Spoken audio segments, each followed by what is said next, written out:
नमो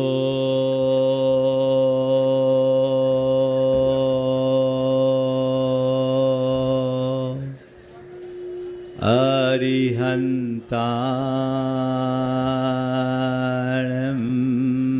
नमो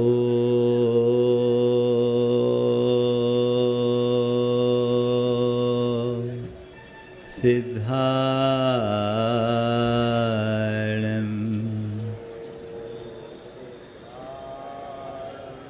नमो आयरियाणं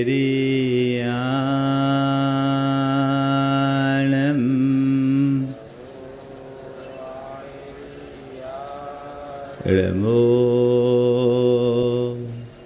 उवध्यायां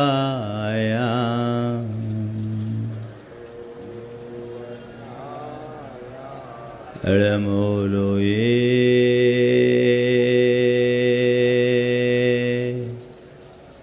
सर्वशाहुनं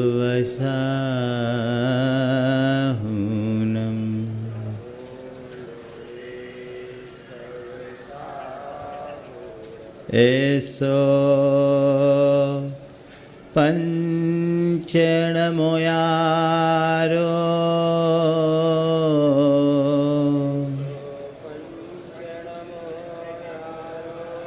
सर्वपावपनाशिनो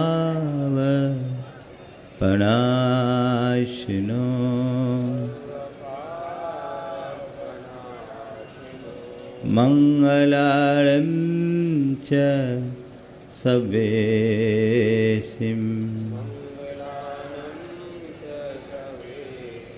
पढ़मं हो मंगलम्। जय बोलो देवादिदेव 1008 श्री भगवान महावीर स्वामी की, अहिंसा परमो धर्म की जय जय जय। परम पूज्य आचार्य गुरुवर श्री विद्यासागर जी महाराज की जय जय जय। आचार्य श्री समय सागर जी महाराज की जय जय जय। परम पूज्य महामना मुनिराज प्रभा सागर जी महाराज की, मुनि संघ की।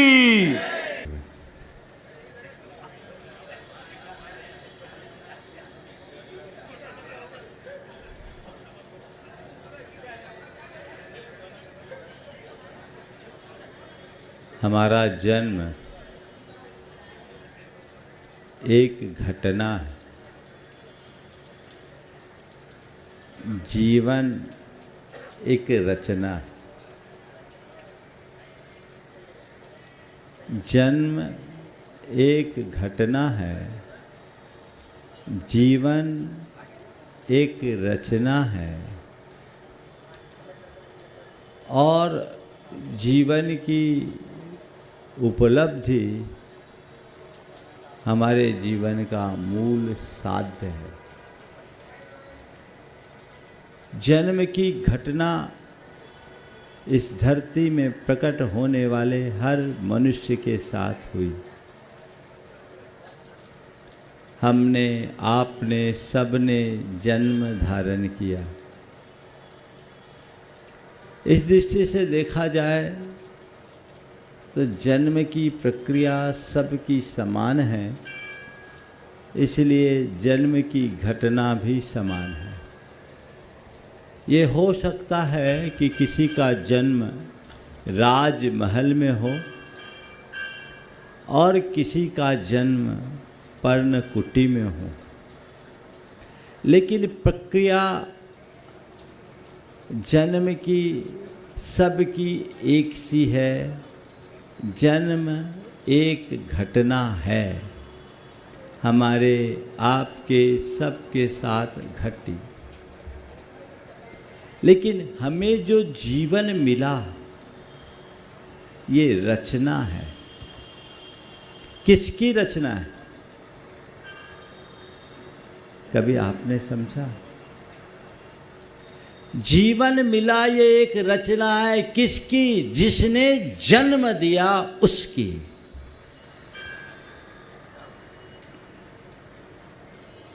चार बातें आज आप सबसे कह रहा हूं। जन्म एक घटना है, जीवन एक रचना है, इसे याद रखना है, अन्यथा तो एक दिन मरना है। घटना, रचना, याद रखना और मरना। जन्म के बाद मरना, ये भी एक देखा जाए तो जन्मना और मरना दोनों घटना है, एक इस छोर पर और दूसरा इस छोर पर। कदाचित जन्म की तारीख तो फिर भी निश्चित की जा सकती है, लेकिन मृत्यु की तारीख कभी तय नहीं होती। लेकिन ये तय है कि हमें, आपको, सबको एक दिन मरना है। मरना है कि नहीं? हाँ, तो जन्म लेना और मर जाना, इसके बाद क्या है? जो जीवन है, जो एक रचना है, और इसे हमें याद रखना है ताकि मर करके भी अमर बना जा सके। जन्म पर हमारा नियंत्रण नहीं, जीवन पर हमारा नियंत्रण है। और यदि हमने अपने जीवन पर नियंत्रण रखा तो हमारा मरण मंगलमय हो सकता है, इसमें कोई संशय नहीं। संत कहते हैं, अपने मरण को मंगलमय बनाना चाहते हो तो जीवन पर नियंत्रण रखो, जीवन की रचना एक अच्छी रचना बनाओ। जीवन कागज के पन्ने के समान है।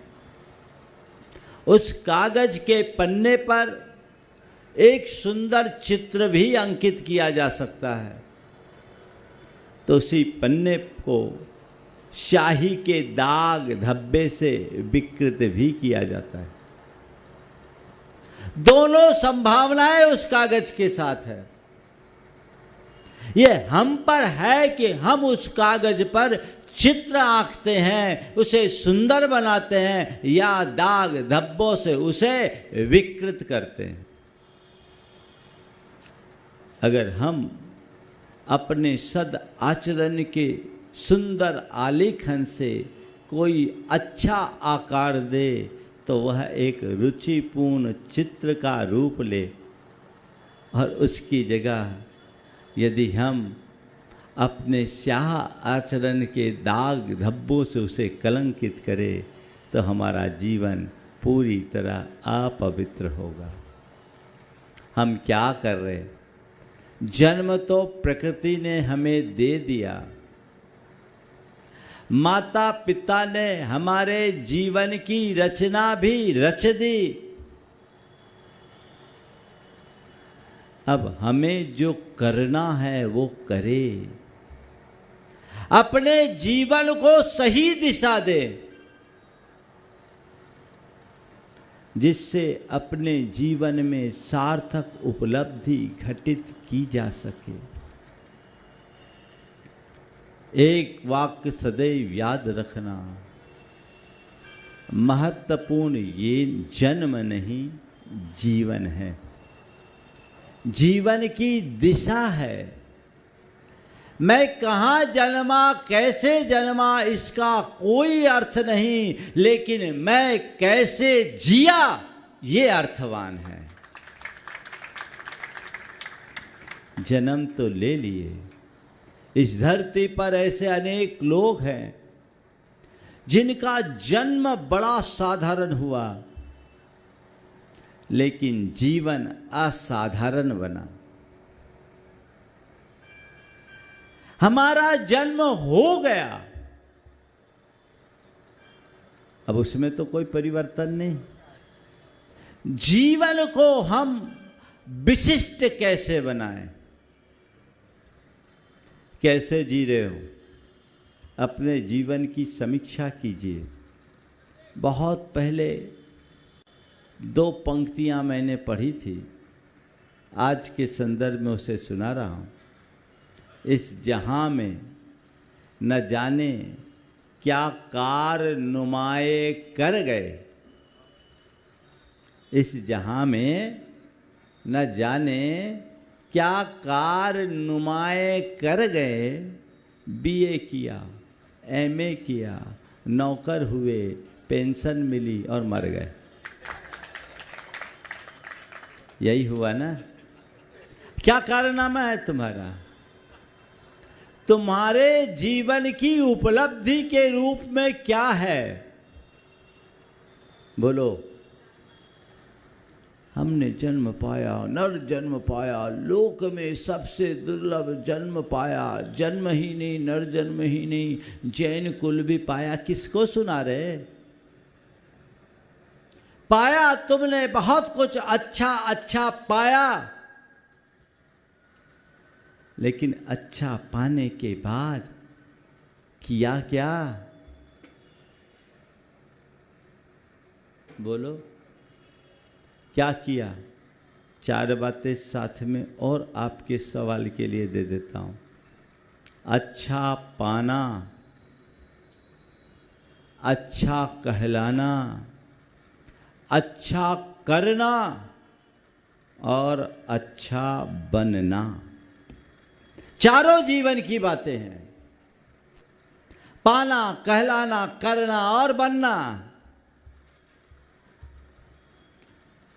अपने जीवन की उपलब्धियों पर जब तुम दृष्टिपात करोगे तो पाओगे कि तुमने बहुत कुछ अच्छा पाया है। पाया है कि नहीं? बोलो। औरों से अच्छा गिनाओ। जन्म पाया, पाया। अभागे लोग माँ के पेट से ही परलोक चले जाते हैं। हम भाग्यशाली हैं कि नहीं? बोलो। हाँ, जन्म पाए ना? जन्म ही नहीं पाए, जीवन भी पाया। अगर जन्म लेने के बाद ही मर गए होते, हमारी आयु पूरी हो जाती, तो इस अर्थ में भाग्यशाली हैं कि नहीं? जीवन पाया। जीवन ही नहीं पाया, माँ बाप का साया पाया, अच्छा परिवार पाया। भाग्यशाली हो कि नहीं? अगर जन्म लेते ही माता पिता परलोक सिधार जाते तो क्या होता? अनाथाश्रमों में पल रहे होते, या माँ बाप ने किसी झाड़ियों में फेंक दिया होता अपनी अवांछित संतान मानकर, तो क्या होता? चील कव्वे हमसे अपना त्यौहार मना लेते और क्या होता? यही होता ना। जीवन पाया, अच्छा शरीर पाया, माता पिता की परवरिश पाई। अगर माता पिता ने हमारी ठीक रीते से परवरिश नहीं की होती तो हमारा क्या होता? बोलो, क्या होता? आवारा अपराधी लुच्चे लफंगे की तरह फिरते रहते और क्या होता? है ना? क्या पाया? कुछ नहीं पाया। वो भी गया, गया। जन्म पाया, जीवन पाया, पाया ना? अच्छा शरीर पाया, अच्छी बुद्धि पाई, अच्छे संस्कार पाए। अगर ये सब नहीं होता तो क्या होता? अपराधियों जैसा जीवन होता और शिक्षों के भीतर होते। भाग्यशाली हैं कि नहीं? अच्छा पाया, धन संपन्नता पाई। आज जो तुम चाहो वह सब करने में समर्थ हो कि नहीं? दुनिया में तो ऐसे लोग भी हैं जिनको सुबह मिले तो शाम का भरोसा नहीं, और शाम का मिले तो सुबह का भरोसा नहीं है। लेकिन तुमने पाया ना, है ये अच्छा।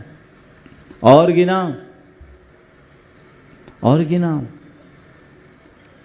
जन्म, जीवन, संस्कार, सेहत, संपन्नता, बुद्धि, संबंधी, परिजन, सब पाए कि नहीं पाए? हाँ, बोलो, जोर से तो बोलो। तो इस धरती के भाग्यशाली लोगों में हो कि नहीं? फिर मन में कभी हीन भावना क्यों लाते हो? बोलो। ये हीन भावना केवल इसलिए आती कि तुमने जो पाया वो तुम्हें वो नहीं दिखता, दूसरों का जो है ना वो दिखता है। आज से बंद कर दो, जो मेरा है मुझे केवल वो देखना है, दूसरा नहीं देखना। अच्छा तो पाया है ना, और अच्छे कहला भी रहे हो, कहला रहे हो कि नहीं? हाँ, अरे अच्छा आदमी अच्छा आदमी अच्छा आदमी, कहला रहे कि नहीं कहला रहे? हाँ, और ठीक है भैया, अच्छा पाए अच्छा कहलाए, किए क्या? तीसरा, अच्छा करने के नाम पर मैंने क्या किया? बोलो, अपने जीवन में मैंने ऐसा क्या क्या किया जिसे मैं अपने जीवन के श्रेष्ठ काम के रूप में गिन सकता हूं? इसकी समीक्षा आपको करनी चाहिए। क्या किया? अपनी बैलेंस शीट तो हमेशा देखते होगे, देखते हो, अपने स्टेटस की समीक्षा हमेशा कर लेते हो, लेकिन अपने जीवन की आंतरिक उपलब्धियों पर कितना विचार?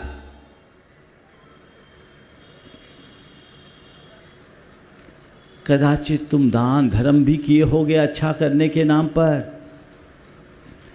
त्याग तपस्या भी तुमने किया होगा अच्छा करने के नाम पर, पूजा पाठ स्वाध्याय समागम सत्संग भी तुमने किया होगा अच्छा के नाम पर, और इन सब अच्छाइयों के कारण तुमने अपनी अलग पहचान भी बना ली होगी, और समाज में तुम एक अच्छे मनुष्य के रूप में पहचाने भी जाते होगे, लोग तुम्हें अच्छा कहते भी होंगे।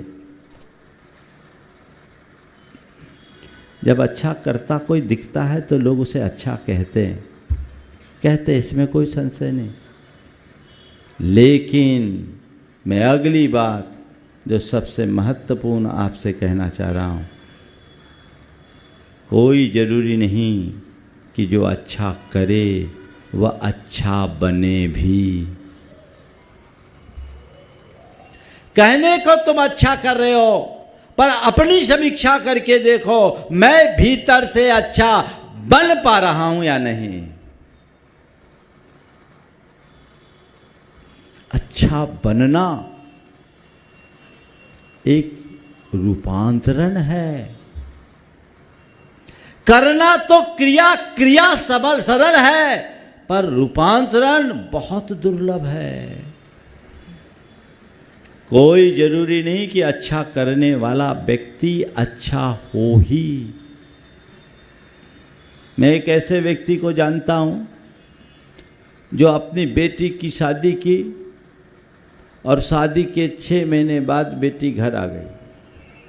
धर्मात्मा व्यक्ति था, विवाह किया, बेटी घर आ गई, तलाक की स्थिति आ गई। मुझसे पूछा, बताया, बोले महाराज क्या बताऊं, मैं धर्मात्मा परिवार से जुड़ा, मेरे पिताजी दादाजी दोनों 7 प्रतिमा के धारक, और मैंने बेटी की शादी की, बेटी संस्कारित परिवार की, लेकिन जिस घर में मैंने बेटी की शादी की, बाप बेटा साथ में दारू पीता। और महाराज इतना हो तो ठीक, वो बहू बेटी को, माने अपनी बहू को भी दारू पीने के लिए प्रेरणा देते हैं क्योंकि हम मॉडर्न जैन हैं। बोले महाराज ऐसे लोगों के बीच बेटी कैसे रह सकती? बेटी ने कहा, हम मर जाना पसंद करेंगे पर ऐसे घर में रहना पसंद नहीं करेंगे। वापस आ गए। हमने कहा, भैया तुमने पता करके नहीं भेजा? बोले महाराज जी क्या बताऊं, मैंने सब जगह से पता की, वो आदमी बहुत अच्छा कहलाता है, समाज का मुखिया, साधु संतों के चातुर्मासों का कर्णधार। एक बात बोलूं, मेरे भीतर का इंसान कैसा है इसे केवल मैं जानता हूं और कोई नहीं जानता। जो मुझे अपने भीतर उतरकर झांकने की जरूरत है। बोला महाराज मैंने सब कुछ अच्छा देख के कर दिया, लेकिन मुझे क्या पता कि मैं इतना कर्म फूटा था कि मेरी बेटी ऐसे घर में चले गई। अच्छा पाना, अच्छा करना, अच्छा कहलाना, और अच्छा बनना। अच्छा पाने वाले लोग सुलभ है, अच्छा करने वाले लोग दुर्लभ है, और अच्छा करने से भी ज्यादा दुर्लभ अच्छा कहलाने वाले हैं, और अच्छा बनने वाले लोग तो महा दुर्लभ हैं। मुझे जन्म मिला, जीवन मिला, तो ये जीवन अच्छा करने और अच्छा बनने के लिए मिला है, इसे याद रखना। ये याद रखो, मैं जितना बन सके अपने आप को अच्छा बनाऊं। अच्छा करोगे, अच्छा बनोगे तो भविष्य में अच्छा पा सकोगे, अन्यथा भिखारी बनोगे तय। हर व्यक्ति चाहता है कि मैं जो आज पाया हूं कल भी मुझे वही मिले। चाहते हो कि नहीं चाहते हो? बोलो। हाँ, चाहते हो तो कुछ करो। तो एक आदमी मरा, उसकी बैलेंस शीट देखी गई तो पाप भरा हुआ था। उसने आरजू मन्नत की कि हमें कैसे भी नरक से बचा लो। तो वहाँ के यमलोक के अफसर ने कहा कि भैया ठीक है, तुम्हें हम कंसीडर कर सकते हैं, लेकिन तुम अपने जीवन का एक भी अच्छा काम बता दो, एक भी अच्छा काम बता दो, हम तुम पर विचार कर लेंगे। तो वो अपना सिर खुजाने लगा, यहाँ झूठ तो बोल नहीं सकता। बहुत देर बाद याद करने के बाद कहा, मैंने एक बार चवन्नी दान दिया था। चवन्नी दान दिया था। बोले चवन्नी का दान दिया था, ये ठीक है, लेकिन लाए कहां से थे? बोले एक की अठन्नी चुराई थी। अठन्नी चुराई थी। तो उसने कहा, अरे अठन्नी चुरा कर चवन्नी का दान देने वालों की स्वर्ग में कोई जगह नहीं, जाओ नरक में। समझ गए? अपना लेखा जोखा करके देख लेना क्या किए। अच्छा करो। जीवन में एक लक्ष्य बनाइए कि जितना अर्जित करके आए हैं, लेकर आए हैं, उससे ज्यादा संचित करके जाना है। व्यापारी हो ना आप लोग, इन्वेस्टमेंट करते हो तो क्या करते हो? जितना इन्वेस्टमेंट उसी हिसाब से रिटर्न चाहते हो कि नहीं? तो भैया तुम कितनी पूंजी लगाकर ये सब पाए हो, उसका रिटर्न चाहिए कि नहीं? बोलो, रिटर्न चाहिए ना? तो यदि उसका रिटर्न चाहते हो, अच्छा करो, और अच्छा कहलाने के लिए नहीं, अच्छा बनने के लिए अच्छा करो। अच्छा बनने के लिए अच्छा करो, जिससे जीवन की बेहतरी घटित हो सके, और वही हमारे जीवन की सार्थक उपलब्धि होगी। तो दो बातें याद रखना है, मैंने जीवन में अच्छा पाया है, इसलिए मुझे अच्छा करना है और अच्छा बनना है। जितना बने अच्छा करना है और अच्छा बनना है। अच्छा बनने के लिए अच्छे से अच्छा करना है, नहीं तो मरना है। और देखो हमारी देश की एक और विचित्रता है, जिंदगी भर आदमी चाहे कैसा भी जिए, मरने के बाद सब उसको स्वर्गीय बता देते, है ना?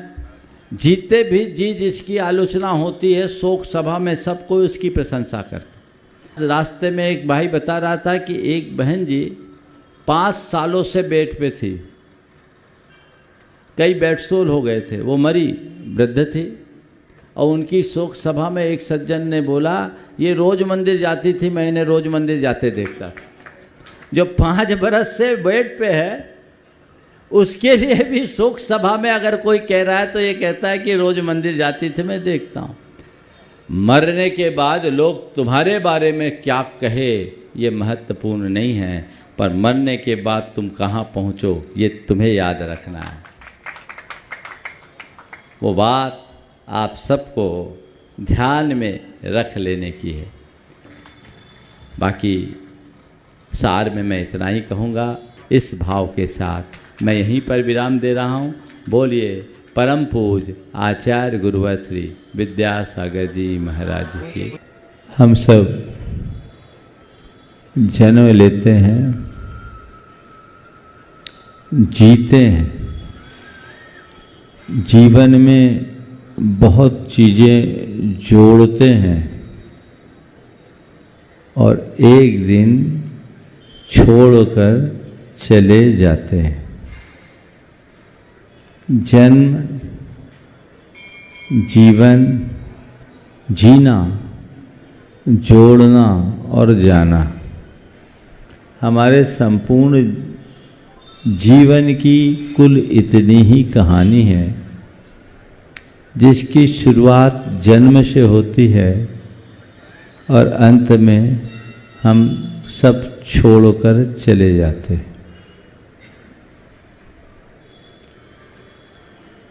इस बीच बहुत कम लोग हैं जो अपने जीवन के मर्म को जान पाते हैं। कहते हमारा जन्म हुआ, हम जी रहे हैं और जोड़ रहे हैं और जा भी रहे हैं। सवाल है जन्म किसका, जीना किसका, जोड़ा किसे और जाने वाला कौन? कौन है? किसका जन्म है? हाँ, आत्मा का। किसका जन्म है? किसका है? शरीर का। जी कौन रहा है? हाँ, जी कौन रहा है? हम जी रहे। कैसे जी रहे? जीना है क्या? शरीर और सांस के गठबंधन का नाम जीवन है, और जिस दिन ये गठबंधन छूटा, मरण। तो जीना क्या है? ये भी देहाश्रित है। और जोड़ा क्या? जोड़ा क्या? क्या जोड़ा हमने अपने जीवन में? धन, संपत्ति, है ना, परिजन, प्रतिष्ठा, यही चीजें ना। बाहर की चीजें जोड़ी, वो भी क्या हुआ? पर। जन्म शरीर का हुआ, जीना शरीर के साथ, जोड़ा शरीर, संपत्ति और संबंधी के साथ जुड़े हुए संयोगों को, और जब जाना हुआ तो कौन गया? कौन गया? शरीर तो यहीं रह गया। कौन गया? हाँ, कौन गया? जीव। विडंबना यह है कि हम सब चीजों को जानते हैं, सब चीजों पर विचार करते हैं, लेकिन मूल तत्व को पहचानने की कभी कोशिश नहीं करते। पूरा जीवन बीत गया, जन्म से लेकर जाने तक की सारी कहानी अपने आंखों के सामने दोहरा कर देख लो। हमने क्या किया? जन्म हुआ, एक दिन जाएंगे, तय है कि नहीं? गुरुदेव का एक बड़ा सुंदर हाइकू है, वे चल बसे यानी यहां से जाकर वहां जा बसे। यही तो हुआ। क्या हुआ? पूरी जिंदगी यहां वहां की तो करते रहते हो, और यहां से वहां जाना है। कहानी खत्म, पूरा जीवन खत्म। एक दिन हम मरेंगे, हमारी अर्थी उठेगी। अर्थी का मतलब क्या है?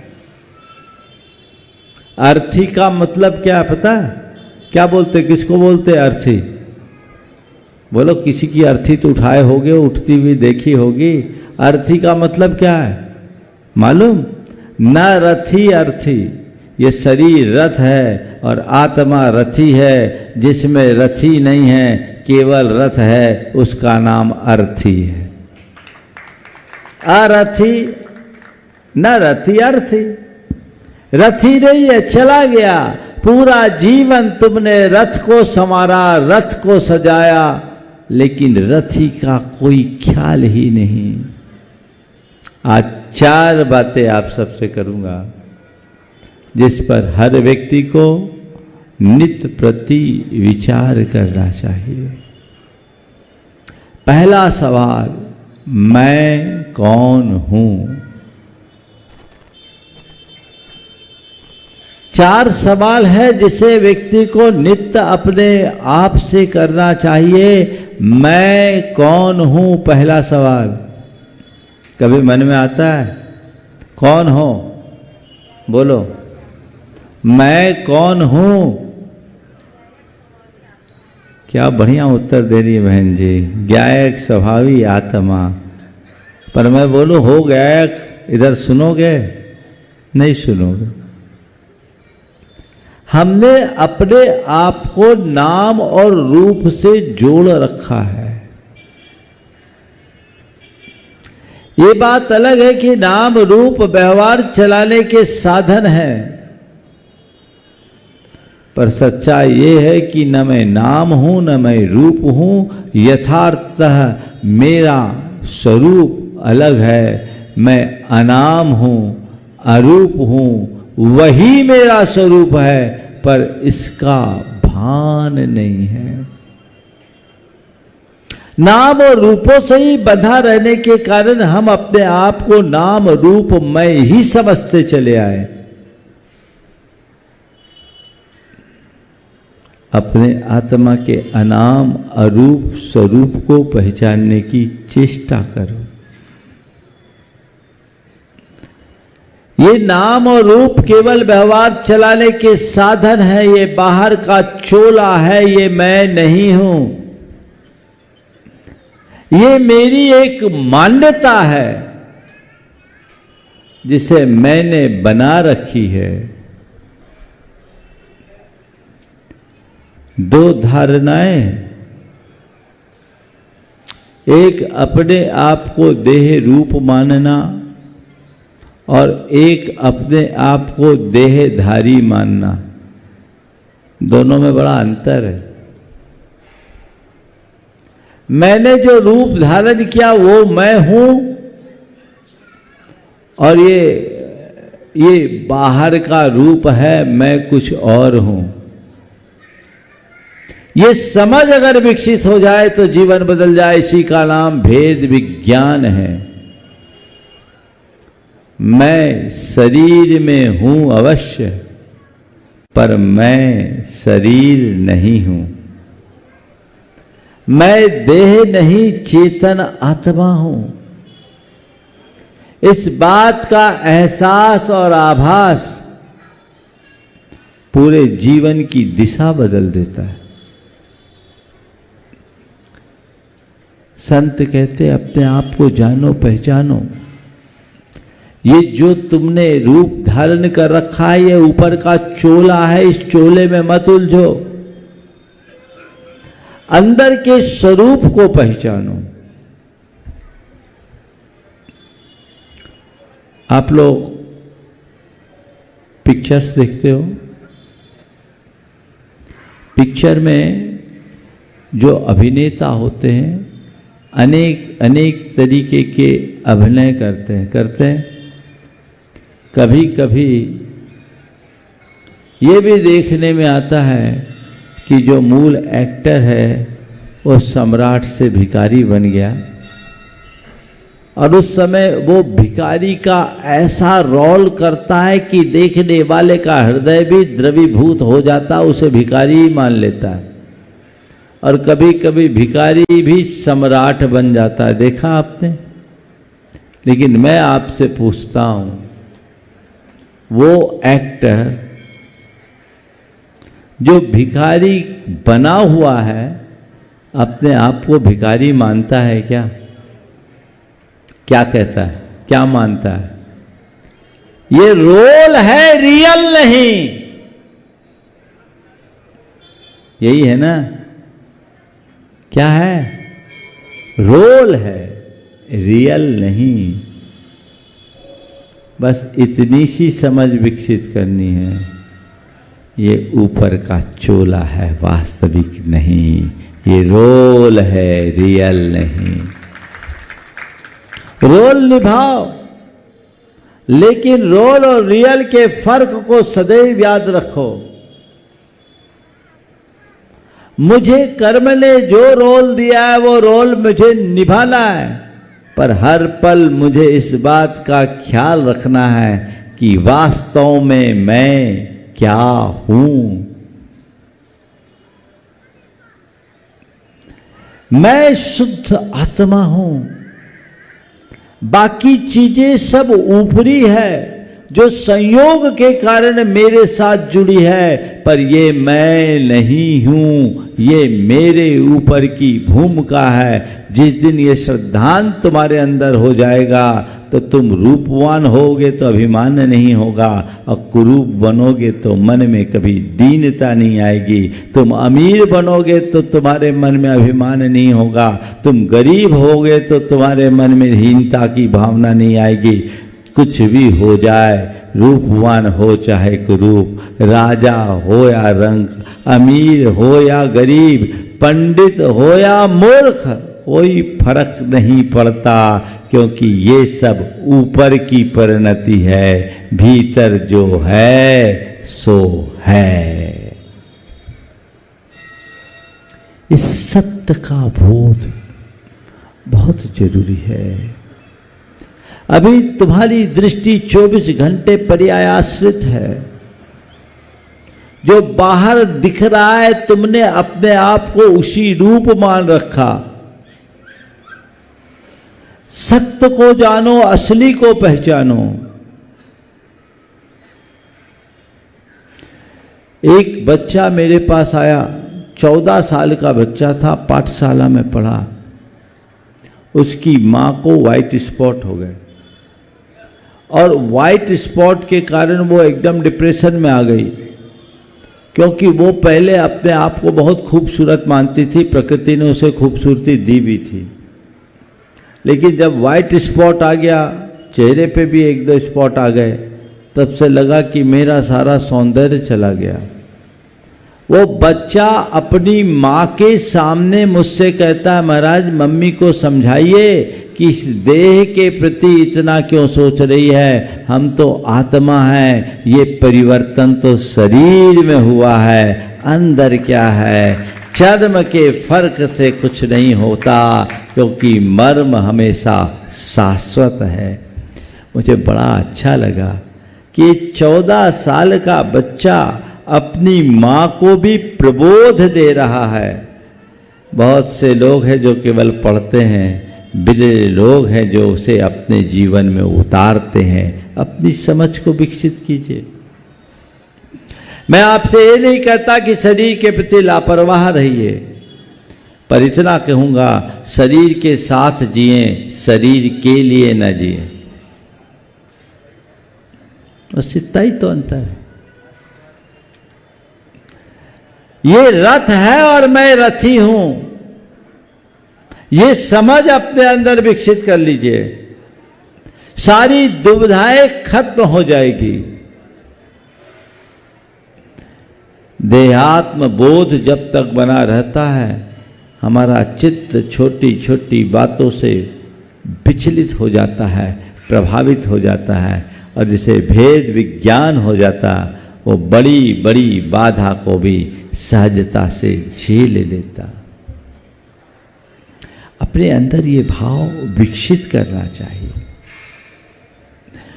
को हम ये सवाल अपने मन से पूछो, आखिर मैं हूं कौन? को हम, अंदर से आवाज आएगी, सो हम। ये जो सवाल कर रहा है वही मैं हूं। गुरुदेव की ये पंक्तियां बड़ी सार्थक है। बाहर यह जो कुछ भी दिख रहा है वह मैं नहीं हूं और वह मेरा भी नहीं है। बाहर यह जो कुछ भी दिख रहा है वह मैं नहीं और वह मेरा भी नहीं है। ये आंखें मुझे देख नहीं सकती, मुझ में देखने की शक्ति है। ये आंखें मुझे देख नहीं सकती, मुझ में देखने की शक्ति है। उसी का मैं सृष्टा हूँ, सभी का मैं दृष्टा हूँ। बाहर यह जो कुछ भी दिख रहा है सो मैं नहीं और मेरा भी नहीं। ये भीतर अपने भाव जगाओ। ये सब ऊपर के संयोग है, ये मेरे स्वभाव नहीं है। तो पहला सवाल, मैं कौन हूं, इस स्वरूप का बोध हो तो मन विचलित नहीं होगा। मैं अजर अमर अविनाशी शुद्ध शाश्वत आत्मा हूं। सारी दुनिया उलट पलट जाए पर मेरी आत्मा का एक प्रदेश भी इधर से उधर नहीं हो सकता। न उसमें कुछ जुड़ सकता है, न कुछ घट सकता है, न वहां कुछ पाने के लिए है और न ही कुछ खोने के लिए है। वहां जो है सो है। ये श्रद्धान यदि मन में बैठ जाए तो मन रंच मात्र विचलित नहीं हो सकता और जीवन आगे बढ़ सकता है। जीवन को आगे बढ़ाने का यही एक उपक्रम है। आध्यात्मिक दृष्टि लेकर के चलिए। भेद विज्ञान को अपने हृदय में जगाने की कोशिश कीजिए। पूरा जीवन बीत गया और हमने अपने आप को नहीं जाना तो क्या जाना। मैं कौन हूं? दूसरा सवाल, मेरा क्या है? क्या है मेरा? बोलो। आंखें बंद करो, हिसाब लगाओ तो तुम्हारे जितने एसेट्स हैं, तुम्हारी जितनी परिसंपत्तियां हैं, वो सब तुम्हें दिखेंगे ना। तुम्हारे जितने स्वजन हैं, संबंधी हैं, परिजन है, वो दिखेगा ना। ईमानदारी से बोलो, किसको अपना मानते हो?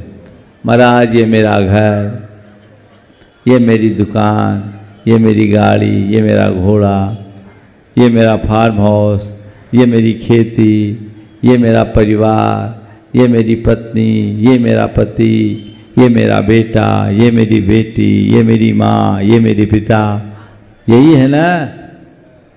बोलो।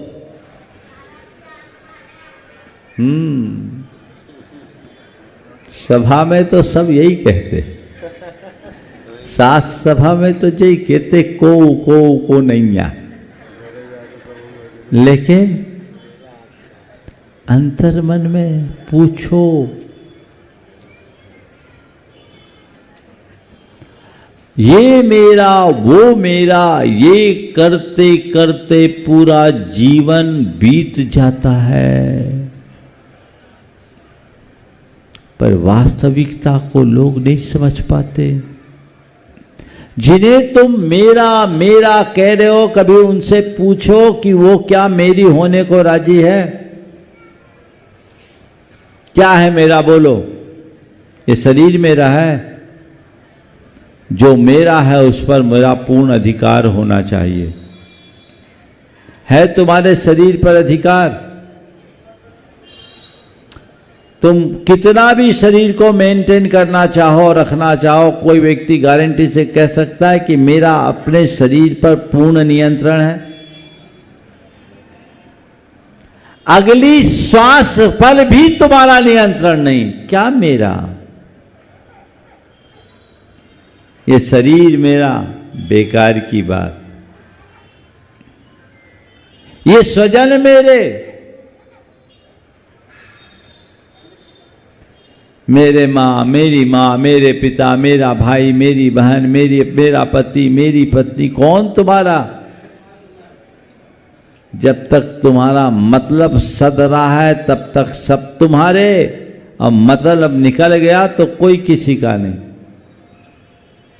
एक की धर्म पत्नी मर गई, वो बहुत दुखी हुआ, जोर जोर से रो रहा था। लोगों ने कहा कि भाई, अड़ोस पड़ोस के लोग आए उसको सांत्वना देने के लिए, और कहा हद हो गई भाई, साल भर पहले तुम्हारी दादी मरी तो तुम इतना नहीं रोए, 6 महीने पहले तुम्हारी माँ मरी तब भी तुम इतना नहीं रोए, आखिर तुम्हारा पत्नी से कैसा जुड़ाव कि रो रो के अधमरे हो गए। उसने कहा जुड़ाव मुड़ाव छोड़ो, दादी मरी तो मोहल्ले भर की दादियाँ आके खड़ी हो गई कि बेटा चिंता मत कर, दादी नहीं तो क्या हम तो हैं। माँ मरी, अड़ोस पड़ोस की सारी माताएं आ गई, कही बेटा चिंता मत कर, माँ नहीं तो हम तो हैं। लेकिन पत्नी मरे 3 घंटे हो गए, एक भी नहीं आई। बोलो, आखिर सब के सब केवल और केवल अपने लिए रोने वाले हैं। ये तो हमारे मन का व्यामोह है, जिसे हम अपना मान लेते हैं, ये मेरा, ये मेरा, ये मेरा। कोई तेरा नहीं है, कोई किसी का नहीं है, सब अपना अपना है।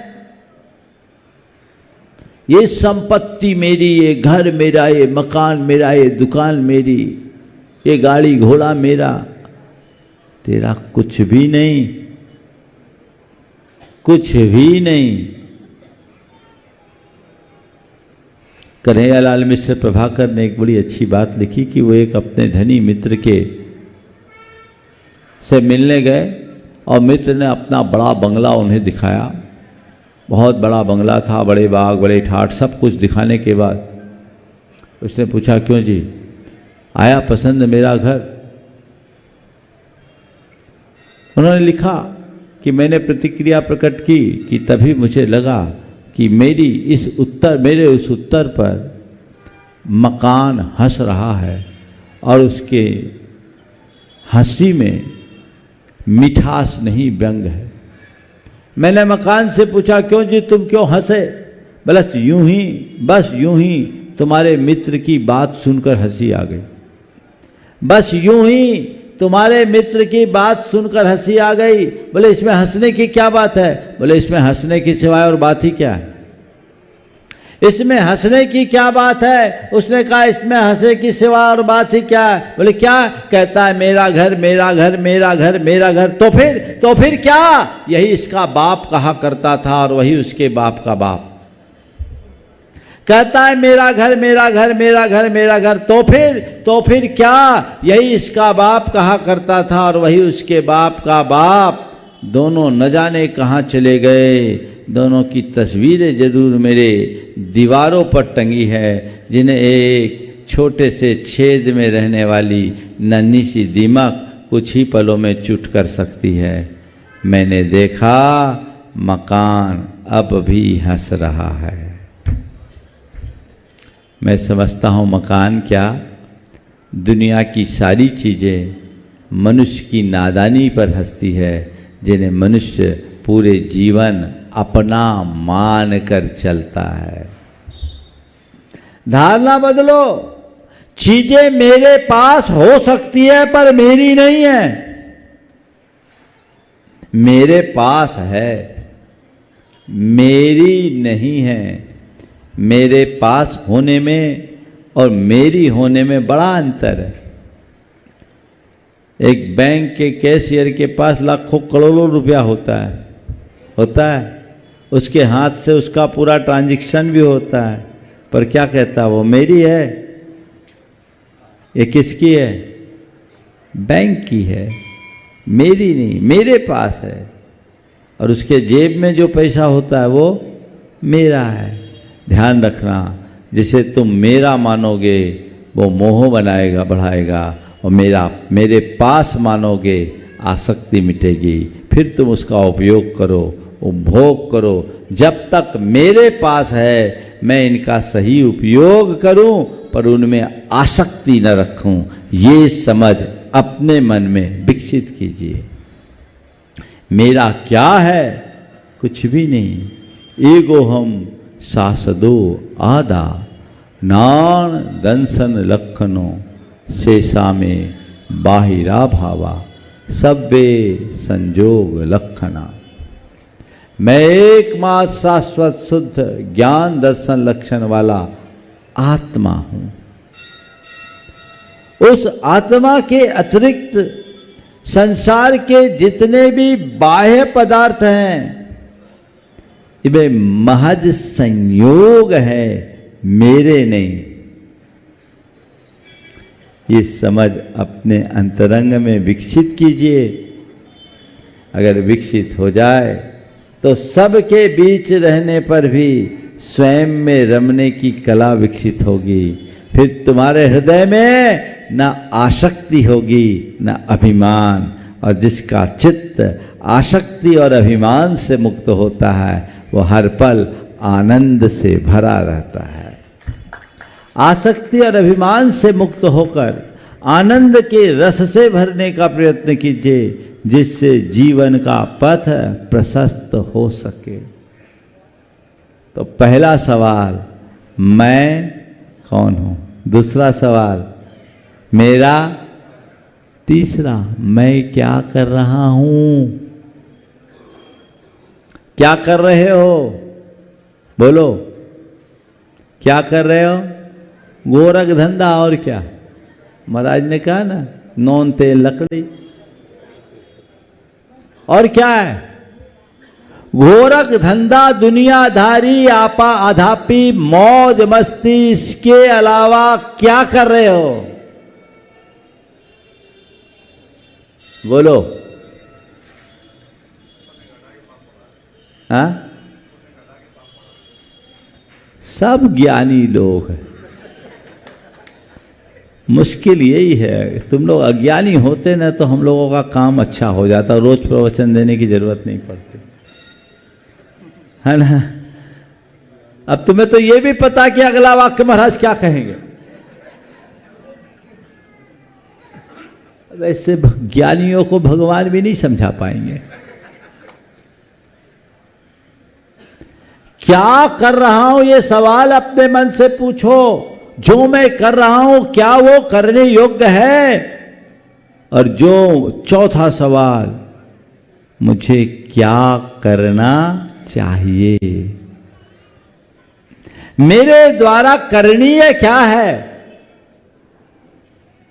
ये नर भव मिला, दुर्लभ मनुष्य जीवन मिला। इस जीवन को पाकर आत्मोद्धार का सत्प्रयत्न करना चाहिए। लेकिन मैं आत्मोद्धार को तो भूल गया और दुनियादारी में रमा बैठा हूं, पाप पंक में डूबा बैठा हूं। आखिर मेरा होगा क्या? केवल और केवल अधः पतन। संत कहते जागो, चेतन जागो, निद्रा त्यागो, सही रास्ते को अंगीकार करो और जीवन को ऊंचा उठाओ। अपने आत्मा का हित करो। सुबह उठो तो रोज ये 4 सवाल अपने मन से करो। इस सवाल को बार बार दोहराएंगे तो जीवन की दिशा सुनिश्चित होगी और यही दिशा तुम्हारे जीवन की दशा को परिवर्तित करेगी। बड़ी पुरानी कहानी याद आ गई, राजा भोज के जमाने की कहानी। 4 वज्रमूर्ख अपने घर से निकले और उन दिनों की बात है जब राजा भोज ने कह रखा था कि जो सुबह सुबह मुझे नई कविता सुनाएगा उसे 1 लाख रुपए दूंगा। चारों चले थे वज्रमूर्ख। अब कविता सुनाना है तो मूर्खों की कविता कैसी हो सकती। निकले, अल सुबह निकल गए। एक घर में चरखा चल रहा था तो एक ने कहा चरर मरर चरखा चल रहा है। चरखे को देख के बोला देखो मेरी कविता बन गई, चरर मरर चरखा चल रहा है। थोड़ा आगे गए तो एक तेली के यहाँ बैल, पहले घानी चलती थी, बैलों से तेल निकलता था, उसको खली भूस खिला रहा था। तो उसने खली भूस खाते बैल को देखा तो उसने बोला तेली का बैल खली भूस खाए। पहले ने कहा चरर मरर चरखा चल रहा है, दूसरे ने कहा तेली का बैल खली भूस खाए। तीसरा आगे बढ़ा तो सामने से एक युवक तीर कमान लेके चला आ रहा था। उसने उसको देखा और कहा इतने में आ गए तीर कमान। चरर मरर चरखा चर रहा है, तेली का बैल खली भूस खाए, इतने में आ गए तीर कमन। तो चौथे से कहा तू अपनी रचना बोल। बोला मैं आंसू कवि हूं, वहीं बनाऊंगा। चारों के चारों राजा भोज के दरबार में पहुंचे और कहा हम सब एक कविता सुनाने आए। बोला चार कैसे एक? बोले हमारी संयुक्त रचना है। राजा भोज के सामने चारों को लाइन से खड़ा कर दिया और चारों ने क्रम से अपनी कविता इस प्रकार से कहना शुरू की। चरर मरर चरखा चर राय, तेली का बैल खली भूस खाए, इतने में आ गए तीर कमल। तो चौथे ने कहा राजा भोज मूसर चंद। अब ये सुनते ही सबके सब सकपका गए। राजा भोज के मुंह पर कोई उसको मूसर चंद कह दे। राजा भी एक पल को क्षुब्ध हुआ, पर मंत्री ने समझाया, मामला संभाला। बोले महाराज ये बड़ी ऊंची रचना है, रहस्यवादी कविता है, इसका अर्थ बहुत गहरा है। बोले क्या अर्थ है? बोले सुन लीजिए। पहले ने कहा चरर मरर चरखा चर रहा है, ये संसार का चक्र चरखे की तरह चर मर करके चल रहा है। जीवन चक्र ऐसे ही चल रहा है। लेकिन मनुष्य तेली के बैल की तरह विषयों के खली भूस को खा रहा है और उसी कोलू में जुता हुआ है और कुछ नहीं कर रहा है। इतने में आगे तीर कमान। इसी बीच काल अपना तीर कमान लेकर के आ जाता है और आदमी की कहानी पूरी हो जाती, कुछ नहीं कर पाता। बोले चौथी लाइन, बोले इसीलिए तो कह रहे कि राजा भोज कैसा मूसर चंद है कि उसकी बुद्धि सही रास्ते पे नहीं लगती। अभी भी वहीं बैठा है ना। तो राजा भोज मूसर चंद है या नहीं मुझे नहीं मालूम, लेकिन अपने भीतर के भोज राजा को देख लो वो क्या कर रहा है। मैं आपको मूसर चंद तो नहीं कहूँगा, पर मैं चाहता हूँ आप सब अक्लमंद हो जाए। हाँ, ध्यान रखना, जीवन को समझ गए तो अक्लमंद, ना समझे तो आप सब तो अक्लमंद होना पक्का ही है। मैं क्यों बोलूं, बस मैं यही चाहता हूं आप सबके अंदर वो अक्लमंदी बनी रहे और जीवन का पथ प्रशस्त हो। ओम।